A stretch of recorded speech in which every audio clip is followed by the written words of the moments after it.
Everybody's wound up today because Trump says we're going to import all this beef from Argentina. We're going to lower our beef prices because the beef's too expensive here. And I thought I'd throw my 2 cents in. First of all, it's not really a new thing to import beef. We've imported beef in this country for a long time. What is new, however, is the government getting involved because of the prices and saying the beef prices are too high. We're going to make a deal. We're going to buy a bunch of beef from Argentina and we're going to undercut the American farmers and ranchers who are finally making some decent money. And that's just, it's a socialist mindset, if you ask me. That's not what I've grown up thinking as an American market, supply and demand. Where did that go? This new video that I just saw proved me wrong. It's about $250,000 to $300,000 worth of revenue. Just left to rot. Yeah, which is one thing, but it's also lost revenue for the workers that would have been able to pick them had they been here. Oregon farmer Ian Chandler says about half his usual crew didn't show up this season, leaving him scrambling to backfill dozens of positions. You're calling them, I assume, individually Yes. and saying, Yes. what's going on? Yes. And so what are they telling you? Well, in the beginning of the season, it coincided, unfortunately, with a lot of really strong immigration enforcement down in Southern California, where our workforce comes from. And that kind of had a chilling effect on people wanting to move. While Ian says his workers are hired with what seemed to be a valid ID and work papers, fear of ICE raids kept many of them from traveling north this year. My family's farmed for 100 years. You don't want to be the one that can't keep it going, I am a Republican. I voted for this administration, but my patience is running thin. We're here in the heart of the Mississippi Delta to talk with farmers about how the war with Iran is impacting them. Oh, it's been awful. The closure of the Strait of Hormuz is causing prices to skyrocket, things like diesel fuel and fertilizer. We're buying a little bit at a time. Sometimes we know that we've only got 2 weeks of fuel. So what has happened to us is not just the impact of 1 year. We have lost customers forever.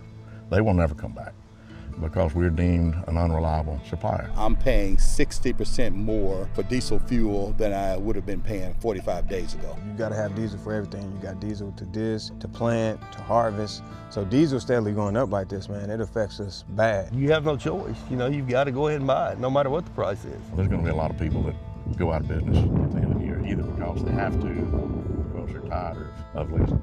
Farmers have already been struggling, with rising costs and even tariffs making things even harder. It's going to be the nail in the coffin for a number of farmers. It's just the straw that broke the camel's back. A lot of the money that comes through the economy is just shuffled from the government back to, these big corporations, and just kind of, your farmers are middleman these days. Really are. It just seems like the farmers' margins were already slim and they just keep getting slimmer and slimmer. We can't control diesel, we can't control, wars, we can't control anything. All we can control is once we put that seed in the ground, that's all we are called to do, right? And the rest of it is up to the good Lord. Now, I've supported Mr. Trump this entire way. I was a big supporter of his, but I do not agree with this, and I'm not happy about this at all. I did not vote for this administration. We're just hoping that the administration can right some of the wrongs that it's created for farmers with tariffs and mainly what this war has inflicted on us. A lot of people that did vote for this administration say it'll come around, but my question sometimes is, will you be in business when it does? If President Trump were standing here in this field right now, what would you say? I'd ask him to stick a sock in his mouth and not say anything for a while. Get these fuel prices down. Get them down. There's an old African proverb that says, when elephants fight, it's the ants that get crushed. The ants are getting crushed. War, what is it good for? Absolutely nothing. White farmers are outraged that black people do not want to work on their farms. Citizen threatened by immigrants, you just didn't work hard enough. The system is designed for you to succeed, especially if you are a white person. If you are a white American citizen who is threatened by immigrants, legal or illegal, you didn't work hard enough. I'm sorry, you failed.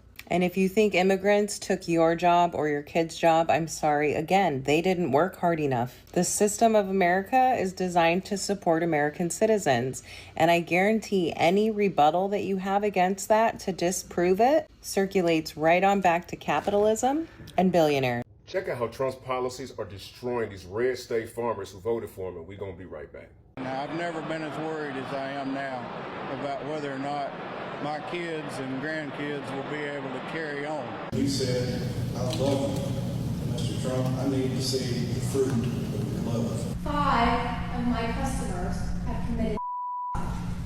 That's how serious that this is. And what it costs for us to farm is astronomical now. I farm with paid-for equipment. All my tractors are 50 years old, and I can't hardly make this deal work.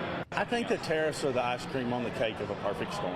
After a horrible year last year where most farmers in Arkansas Delta lost money, this year's going to be worse. So my son will not be the seventh generation on our farm. We're going to lose 25 or 30% of the farmers in this country if they don't do something. It has to be done, and it's not just here. It's everywhere. Now, a lot of my liberal followers are understandably, justifiably like, well, F around and find out. But that's a little too simple for my journalistic standards. There's something deeper going on here. Because if you have a historical understanding of how propaganda works on the human mind, I think everybody who's getting messed over by these Trump policies in red states who voted for him needs to start by suing right-wing media companies for radicalizing them into doing things that are against their best interests and echo chambering them out of the information that could have them more critical about his policies. I'll reiterate, if you ain't got the bandwidth to feel nothing for these people after what they've done, I feel you. But low-key, high-key, this is tragic, yo. Because even as late as May, a survey by the Purdue company of like 400 farmers showed that 70% of them still believe that Trump's tariffs is going to have some kind of positive benefit for them. Remember that slew of executive orders that Donald Trump was just signing earlier on in the year? Well, it caused so much bureaucratic instability that it made the USDA pause funding for over 30,000 farmers in the United States. That was strike one. Strike two for the farmers was when Doge came in and gutted USAID. Everybody was like, oh, that's just a front for the CIA across the world. Maybe, but also it created automatic buyers all across the world for American-grown wheat and corn and anything that could bridge the gap for starvation. That's gone. Strike three was the deportations. These farmers literally voted for Trump to steal their workers and wonder why ain't no work getting done when all of these compounding factors are crushing them. Strike four, which is more than you're supposed to have, is what? The dude said it. The tariffs. He said it's the icing on the cake. We tried to tell y'all that it's Americans who pay the tariffs.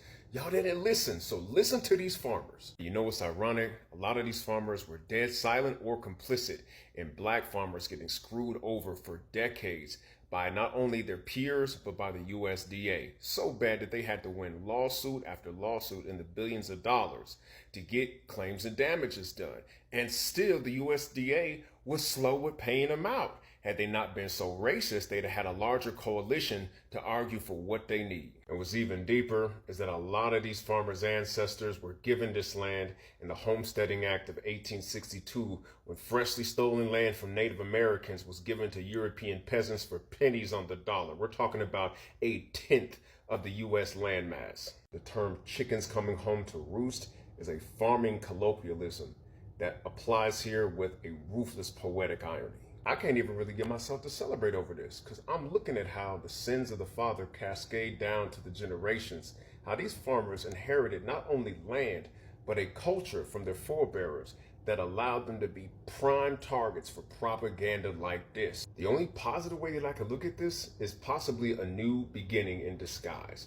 Because if we're going to have an America that works for everybody, it's going to take these folks getting disappointed in this way to let this all burn down, metaphorically speaking, and plant new seeds for the future. That's just my take on it. What y'all feel? My name is Theo E.J. Wilson. Like, follow, and share this message out if you feel it. Holla back.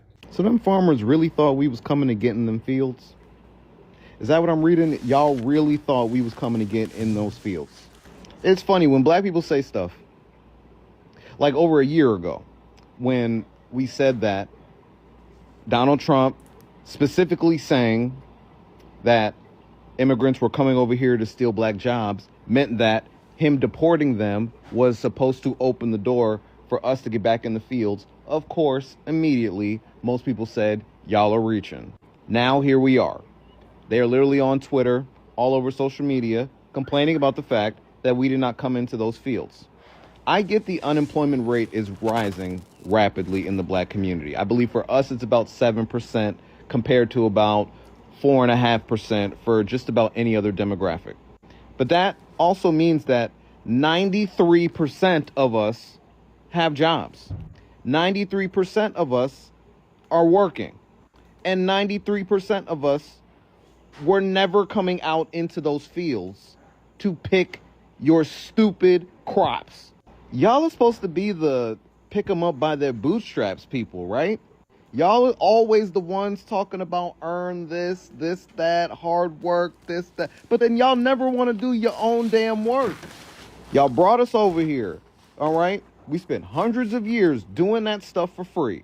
We spent another 100 years after that with Jim Crow rights. We fought, bled, died, protested, did everything we possibly could to gain the rights that we have now.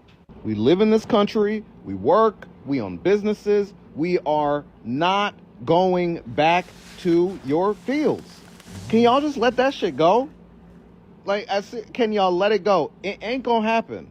And there's nothing you're gonna do to make it happen. You don't got the numbers. You don't have the manpower.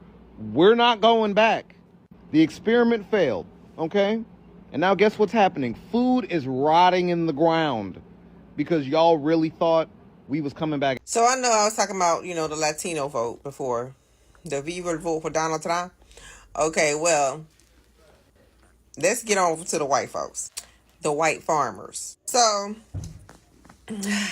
word is out now that the white farmers voted for Donald Trump because they thought they were going to get Black Americans in the fields. Because they also thought Black folks did not have jobs.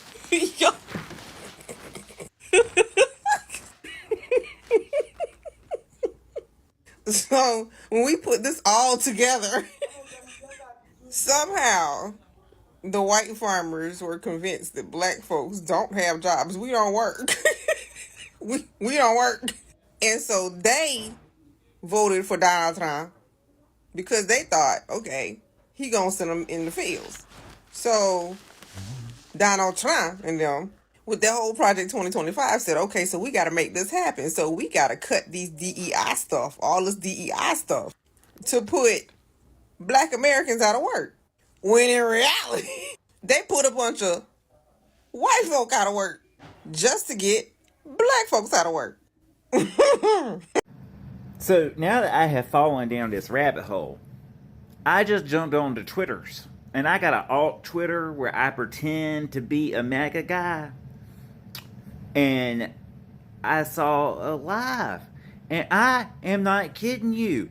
This dude, all these dudes, these farmer dudes in there, these farm owner dudes, are saying, well, we thought the blacks would come back and do the jobs because they don't have jobs. Well, I'm sorry to break it to you, but Black people have jobs. And you thought you were getting your slaves back is basically what you were saying. That's what you thought. It's still going right now. And I'm not going to post a link to it because I don't want to give these people a voice. But they think they're in a safe space on Twitter. They're not. Them farmers really thought we was going back to them fields. They really thought we was going back to them fields. You know what? My mother was the first generation on her mother's side not to be brought up on a plantation. Not to be brought up on a plantation. That's what I said. My grandfather had a third-grade education, but he left my mama 2 houses, property in the bank, property and money in the bank, with a third-grade education. And guess what? He worked in fields. My great-grandmother worked in fields and cut that cane just like a man. You hear me? And if you think that Eddie Lewis and Victoria C. Jones and all the rest of my ancestors bust their tail in them fields for us to go back to the fields, absolutely not. That's not progress. We're trying to heal from ancestral trauma. We're trying to heal from that. That ain't happening. That produce could rot in them fields before we go back to them fields. They need to let them know that. So we're shutting down our market farm. We've officially decided to close the doors to our farm store and Market Farm, we just notified all of our customers yesterday. That may come as a shock to you, and some of you may be like, well, why are you doing that? There's many reasons. Ultimately, it comes down to we don't feel like the time input for the return is worth it. There's only so much time in a day. I've got several other businesses that just demand my time. I'm a real estate agent, I'm a health insurance agent, and then obviously we run the Tanner Farmstead social media accounts, educating you on how to grow food, and I really want to scale that and scale these other businesses, and I really want to grow putting out more content. And to be honest, I've wrestled with this for the past couple of years. I want my content to be about homesteading and food preservation and all these other fun things that I want to do, but I haven't been able to do because I've got to put so much time into, you know, the turn and churn market farming crops, like lettuce. And so it's just not been in line with my vision. If you got any questions or want to hear more about that decision, you can send me a direct message.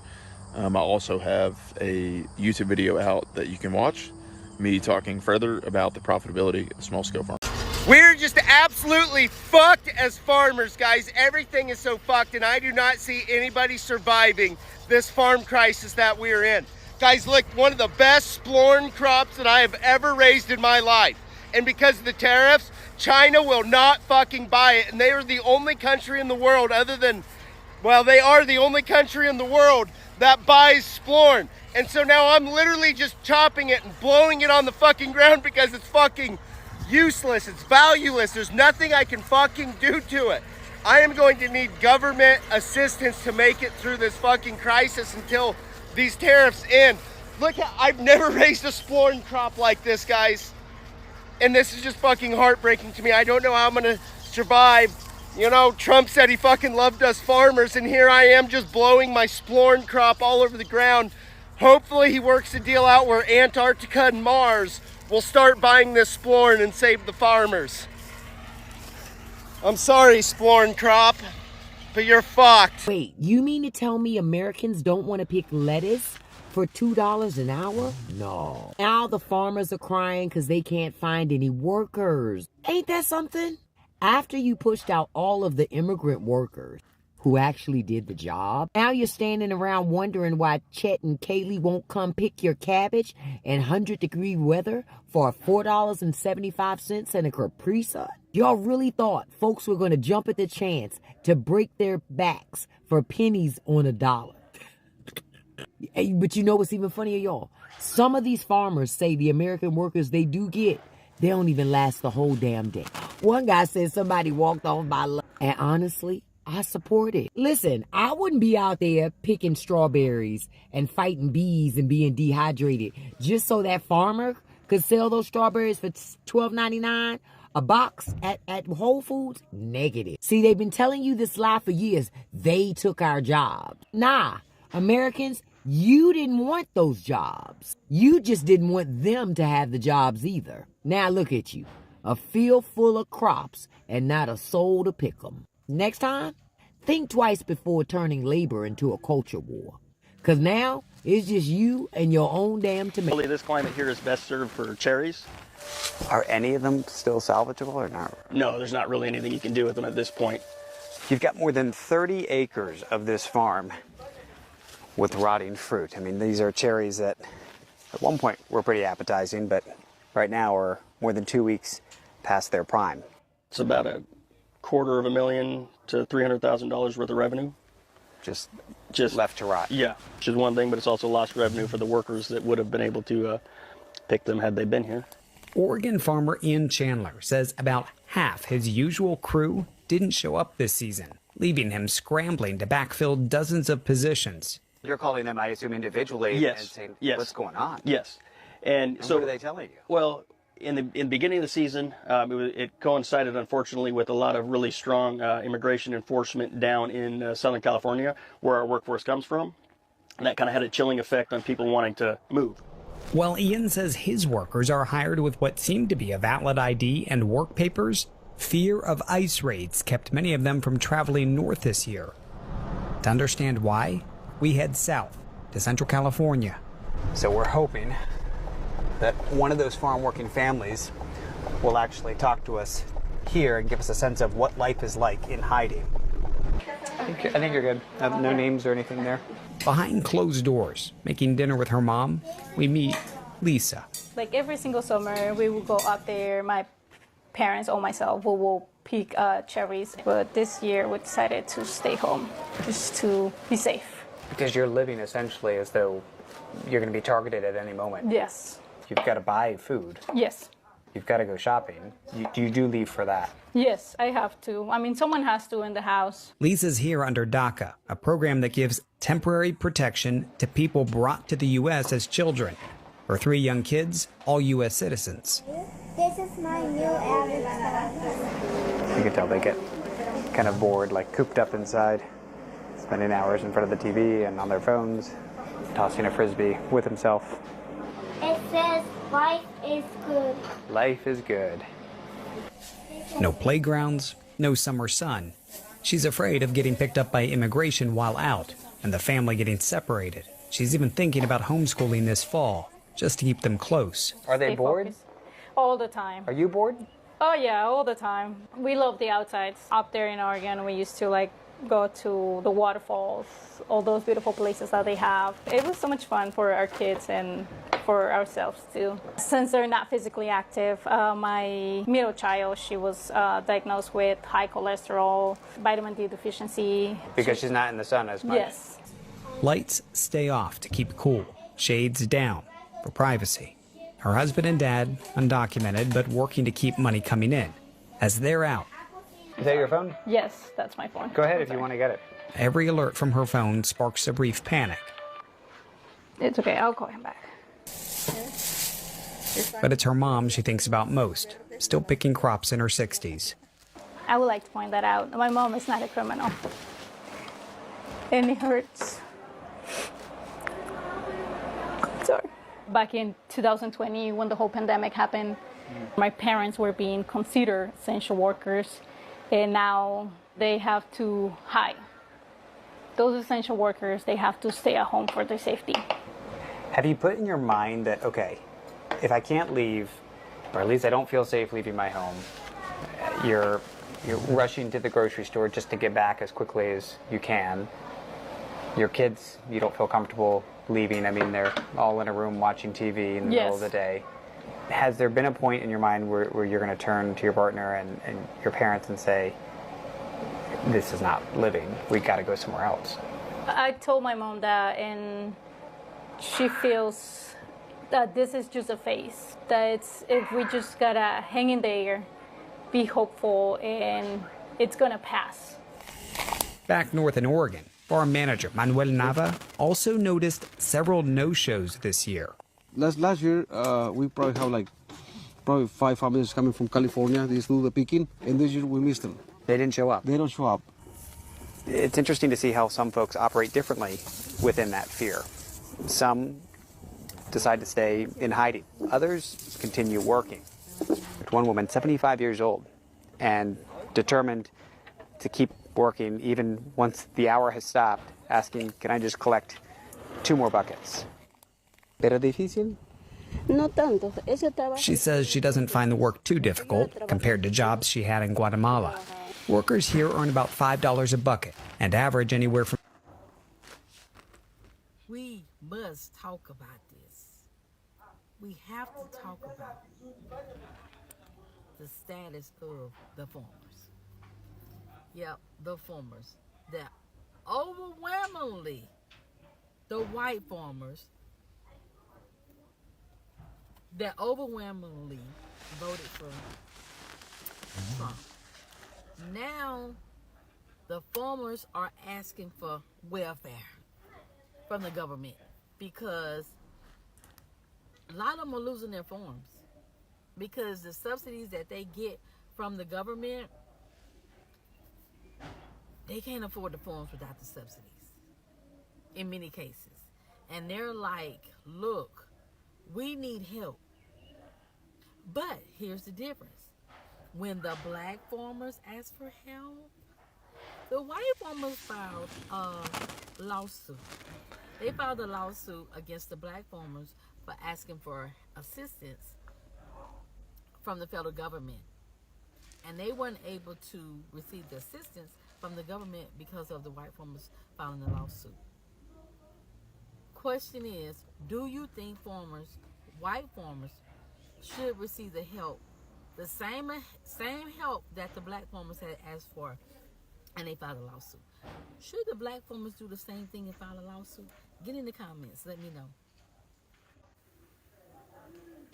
So I just saw this video of this white man who's not MAGA, by the way, or at least he says he's not, but because he damn sure selling the look. But he says he has a fake account over on Twitter, and he joined this group of white farmers, and he's pretending to be MAGA just to see what they're talking about. So apparently they had this group chat or group call where the white MAGA farmers were upset and saying the only reason why they voted for Shitty Britches was because they thought the blacks didn't have jobs and the blacks would come back and work their fields.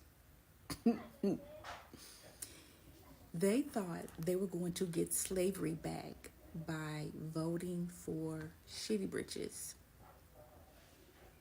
But they have been saying loud and proud with their chest that immigrants were taking their jobs. Yet, there are a couple of farms here in Texas that overnight lost 100% of their workforce. But immigrants were taking their jobs, right? Racism is expensive, huh? I'm here in Eau Claire today with protesters protesting Donald Trump's coming to Wisconsin to claim he's helping Wisconsin farmers. I worked for Wisconsin farmers for 17 years, and I will tell you that everything he's doing right now is devastating them. Tariffs, diesel fuel prices, farm credit are all making farming so hard. And we have him to 100% blame for that, and I'm glad to be here standing with folks protesting his coming to Wisconsin.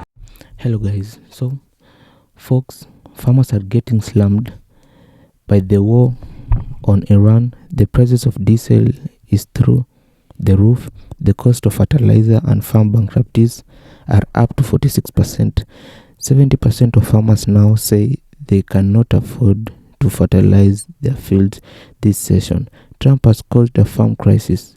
Trump has really devastated Wisconsin farmers with reckless tariffs. We can see one of the TikTok content creators referred as Missy Hughes is telling us in the video that war of choice in Iran that has sent diesel prices skyrocketing.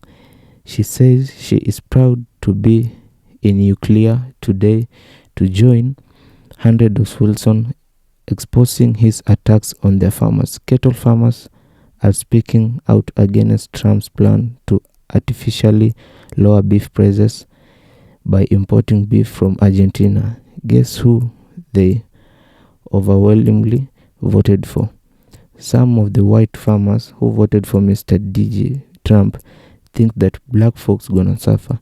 They expect maybe after the deportation that black folks may be desperate and go and work on their farms, and the labor willingly to offer it simply shows that there are still some white folks who think black folks are still desperate to work on their farms. But at the moment, there's this huge effect that Americans need to consider and learn who to vote against their interest. And talking about white Americans, I know it's not all white folks. It's just the middle class farmers, those who don't rely on political positions, people who do not really rely on governments. But it's nice that they have come to realize that they have voted for their interests. Right now, there's nothing we can do, but you guys have learned a lesson indeed. Let me know what you think on the comment section. Come with more commentaries. Thank you very much for your support. Let's hit 1,000 subscribers. Thank you, and see you in my next video. Bye.